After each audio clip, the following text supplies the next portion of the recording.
Oh, yes, proper football's back. The international break is now over, and it doesn't get any bigger for QPR because winless Pompey are in town.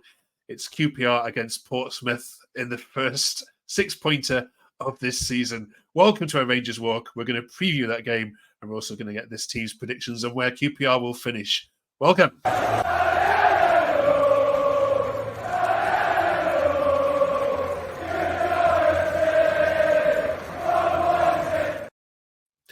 All right, then, Jawed. 3 points this weekend against Portsmouth. It has to be, doesn't it? Yeah, I think already it's looking like a game that if we don't win, then the pressure on Marti is going to be immense. Even though he's just signed a new contract, I think 4 defeats in a row in this league, especially against a team that's at the bottom right now. I think, can't underestimate how big this is for the club. I mean, Charlie, in some ways, you want games like this. You want home games, of course, against teams right at the bottom. But Portsmouth were to go 1-0 up in the first half. That's going to do something to the atmosphere, isn't it? Yeah, I could see it getting pretty toxic if we go down by a goal. It's got a horrible feeling that it's just like it just feels like we're being managed by Ainsworth again, and it's just like really kind of gross. It's bad, and I don't know what's going to happen. I honestly have no idea what's going to happen. It's very unpredictable on this. All right, let's have a look at the team that started then against Derby. Let me just get that badge out of Michael's face. All right, Michael, if you were in charge then, what changes need to be made? Last week we talked a lot about Anderson and Madsen in that midfield and people not wanting to see them there, but can you change it? And if so, what would you do? Yeah, I'd get rid of Anderson and put in Chair.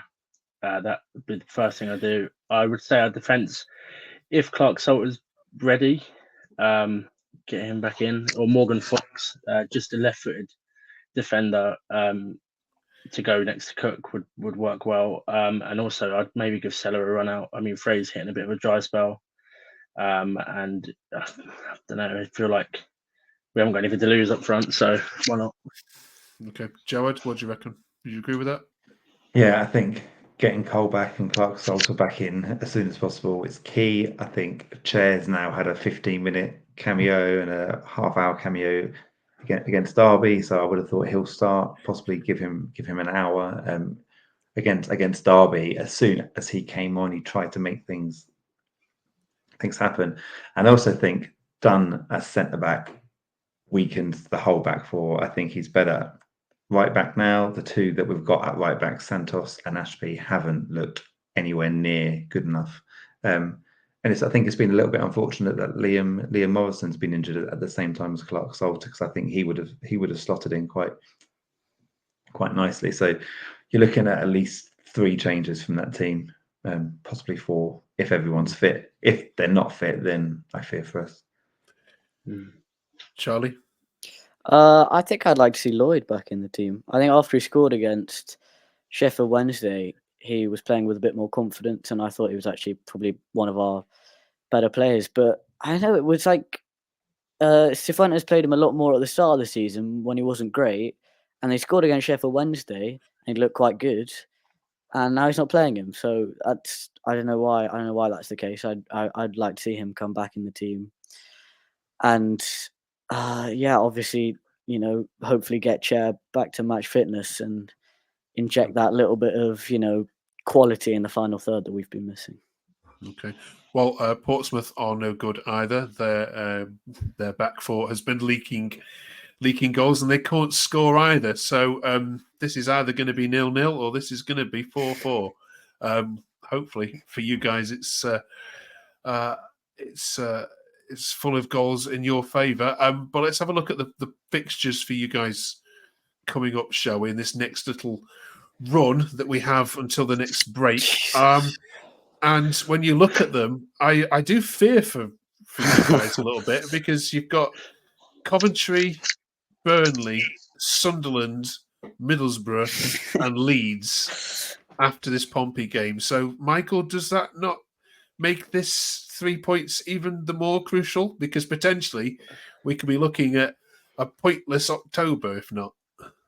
Yeah, I mean, Portsmouth haven't won all season, have they? So I've got a feeling we're going to lose 1-0 against them and then go and beat Burnley 1-0 at Turf Moor. So, but yeah, it's an important game, and we can't leave without the 3 points. It's a must win game for us. Jawad, do you look at that fixture list and think, roll on Christmas? Yeah, it is looking a little bit concerning. Those 2 home games at the beginning look huge, don't they? Coventry haven't started well. Only won 2 games, I think. Lost 5 games. So it looks like probably a minimum of 4 points in those 2 games is going to be crucial, because the way that we're playing, those other fixtures look like they're going to be tough. Our record against Sunderland at home, I think, is pretty dreadful, to be honest. So yeah, I don't think you can overestimate how big those 2 home games are. Okay. After this game, Charlie, it is 10 games played, and you know what that means? It means that people say, wait till we play 10 games and then we can make a prediction. So I know we asked you right at the very start of the season for a prediction, but we're coming back to you again now. Where will QPR finish based on what you've seen so far? Yeah, well, I said at the start of the season, like 16th, I think, and I thought I was being like playing it safe, don't get my hopes up, be pessimistic. Turns out that's very optimistic, actually, and we're going to finish nowhere near 16th. I reckon, you know what, I'll take 21st. Just keep me in this division, please. Would you take 21st? Would you take 21st now if I could offer it you? Yeah, 100%. 100% Okay. I would. Michael? Yeah, Charlie. It's hard to be positive from what I've seen so far. If our defence doesn't improve, we have to outscore the opponent, which is never good when you've got no strikers. So, yeah, I'll take 21st. Jawad? Yeah, I probably wasn't as optimistic as other QPR fans were. I think when you've been fighting relegation for 2 seasons, you're not suddenly going to